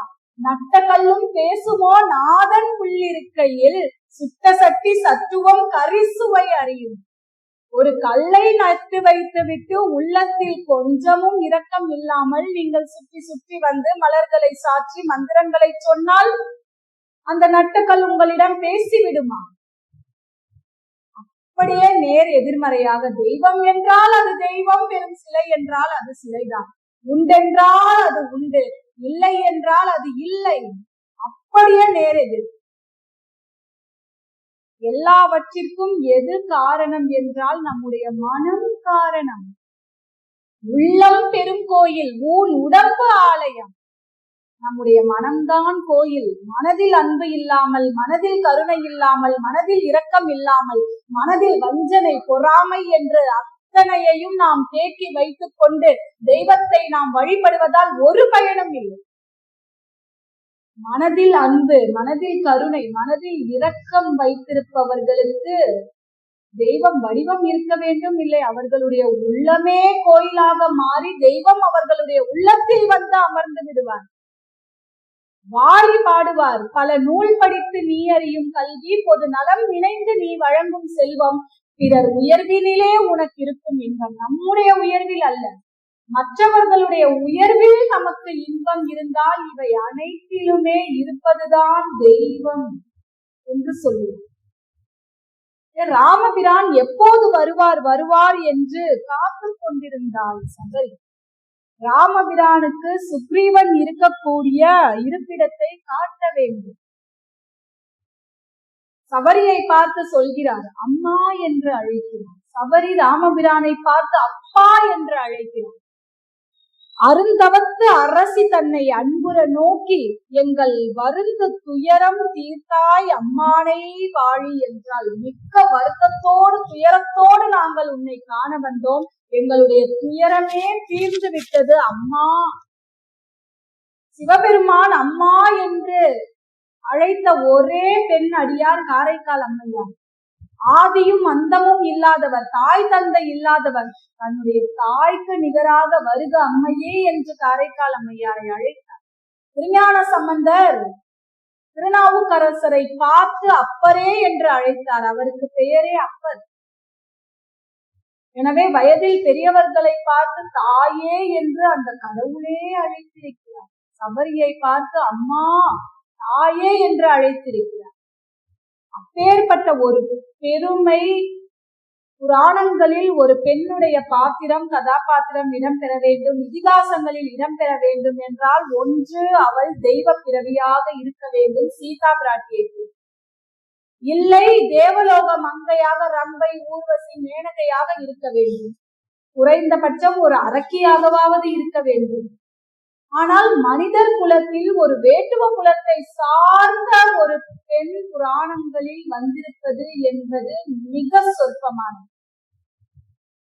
எப்படி சிலப்பதிகாரம் குடிமக்கள் காப்பியமோ அதுபோல் மனிதர்களுள் ஏதோ ஒதுக்கப்பட்டது போல இருக்கக்கூடிய ஒரு இனத்திலிருந்து ஒரு பெண்ணை முன்னிறுத்தி இருக்கிறார் கம்பர் என்றால் இதுதான் புரட்சி. தன்னுடைய இளமையான வயதிலேயே அத்துணையையும் துறந்து வைத்து தனக்கான குருவை தானே தேடி வந்து ஞானத்தை தேட வேண்டும், கல்வியை தேட வேண்டும் என்று எல்லாவற்றையும் துறந்து முதலில் வெளியே வந்தாலே அந்த பெண். இதுதான் புரட்சி. நாம் சொல்லிக் கொண்டிருப்பது எல்லாம் புரட்சி அல்ல. பாரதியார் பாடியது போல் நிமிர்ந்த நன்னடை, நேர்கொண்ட பார்வையும், நிலத்தில் யாருக்கும் அஞ்சாத நெறிகளும், திமிர்ந்த ஞானச்சிற்கும் இருப்பதால் செம்மை மாதர் திரும்புவது இல்லையாம். அமிழ்ந்து பேரிருளாம் அறியாமையில் அவலமெய்தி தலையின்றி வாழ்வதை உமிழ்ந்து தள்ளுதல் பெண்ணறமாகுமாம். அறியாமையை அழித்து ஞானத்தை தேடுவதுதான் பெண்களுக்கான அறம் என்று இன்று பாடினார் பாரதியார். அன்றே ஒரு கதாபாத்திரத்தின் ஊடாக சொல்லி வைத்தார். இந்த கதாபாத்திரங்களின் ஊடாக நாம் கற்றுக்கொள்ள வேண்டியது இதுதான். எது புரட்சி என்று நாம் அறிந்து கொள்ள வேண்டும். யாரும் செய்ய முடியாத ஒரு செயலை நாம் செய்வது அல்ல புரட்சி. மரபு மீறாமல் வெளியில் வந்தால் அதுதான் புரட்சி. புரட்சி செய்கிறேன், புரட்சி செய்கிறேன், நான் பெண்ணியவாதி என்கின்ற அந்த பேச்சினால் செய்யக்கூடாதவற்றை எல்லாம் செய்தால் அது அல்ல புரட்சி. இதை பற்றி பேசினால் இன்னும் 1 மணி நேரம் பேச வேண்டும். எனவே சபரி அம்மா என்று அழைத்த, ராமபிரானே அம்மா என்று அழைத்த ஒரு பெருமை உடைய ஒரு கதாபாத்திரம் என்றால் வேட்டுவ குலத்தை சார்ந்த ஒரு பெண் சபரி என்றுதான் சொல்ல வேண்டும். சபரி ராமபிரானிடத்தில் பேசுகிறாள், கனிகளை கொடுக்கிறார்கள், அளவலாவுகிறார்கள். ராமபிரான் சபரிக்கு மோட்சம் கொடுக்கவில்லை. நாம் நன்றாக தெரிந்து கொள்ள வேண்டும். மோட்சத்திற்கு சாட்சியாக இருந்தாரே தவிர எப்பொழுதோ மோட்சம் அடைய வேண்டியவள் சபரி. ராமபிரான் வந்து மோட்சம் கொடுப்பார் என்று காத்திருக்கவில்லை. ராமபிரானுக்கு வழி சொல்வதற்காக காத்துக் கொண்டிருந்தார். வீட்டினுக்கு அமைவது ஆன மெய்நெறி ராமபிரானுக்கு சபரி வழியை சொல்கிறார். சுக்கிரன் இருக்கக்கூடிய அந்த வழியை சொல்கிறார். அது எப்படி இருந்தது என்று கம்பர் பதிவு செய்கிறார். இந்த பாடலோடு நிறைவு செய்து விடுகிறேன். வீட்டினுக்கு அமைவது ஆன மெய்நெறி வெளியிற்று ஆக காட்டுறும் அறிஞர் என்ன அன்னவள் கலரிற்று எல்லாம். அதாவது ஒரு வீடு பேற்றை அடைவதற்கான ஒரு நெறியை அறிஞர்கள் ஞானிகள் சொன்னால் எப்படி சொல்லுவார்களோ அதுபோல சபரி ராமபிரானுக்கு சுக்ரீவன் இருக்கக்கூடிய பர்வத ரிஷ்யமுக பர்வத மலைக்கான அந்த வழியை சொன்னார்களாம். இவர் ஒரு சீடர் போல் அமர்ந்து ஞானி போல் சொல்லிக் கொடுத்தவள் சபரி, சீடர் போல் அமர்ந்து கேட்டவர் யார்? வேத முதல் என்று ஒரு இடத்தில் சொல்லுவாரே, வேதத்திற்கு எல்லாம் முதலானவர், வேதங்களையே தெரிந்திருக்கக்கூடியவர், வேதத்தின் பொருளாகவே விளங்கக்கூடிய அவர் சபரியின் அருகில் அமர்ந்து கொண்டு ஒரு சீடனை போல் கேட்டார். அன்னவள் கலரிற்று எல்லாம் கேட்டனன் என்ப மன்னோ கேள்வியால் செவிகள் முற்றும் தோட்டவர் உணர்வின் உண்ணும் அமுதத்தின் சுவையாய் நின்றான். அந்த நல்ல சொற்களை கேட்டு கேட்டு கேட்டு அந்த செவியில் நல்ல சொற்கள் சபரி சொல்லிய அந்த சொற்கள் எல்லாம் ராமபிரானுடைய செவியில் சென்று சென்று சென்று அமுதத்திற்கு நிகராக ராமபிரான் இருந்தாராம். அந்த சீடருக்கு உபதேசம் செய்யக்கூடிய ஒரு குருவின் நிலையோடு சபரி அதை சொன்னார். எனவே அவற்றை எல்லாம் மிக்க கவனத்தோடு ஒரு ஆசிரியர் சொல்ல சொல்ல சொல்ல ஒரு மாணவன் கேட்பது போல சபரி சுக்ரீவன் இருக்கக்கூடிய அந்த ரிஷ்யமுக மலைக்கான அந்த வழியை எல்லாம் அப்படியே பொறுமையாக கேட்டுக்கொண்டார். நாளை சுக்ரீவனை சந்திக்க இருக்கிறார். எனவே நாளை சுக்ரீவனுடைய அந்த மதியும் வாலியினுடைய விதியும் என்பது தலைப்பு. ராமபிரான் சுக்ரீவனை சந்தித்தாரா? சுக்ரீவனுடைய கதை என்ன? சுக்ரீவனுடைய அண்ணனாகிய வாலியின் வதம் சரியா இல்லையா என்பதை நாளை தெரிந்து கொள்ளலாம்.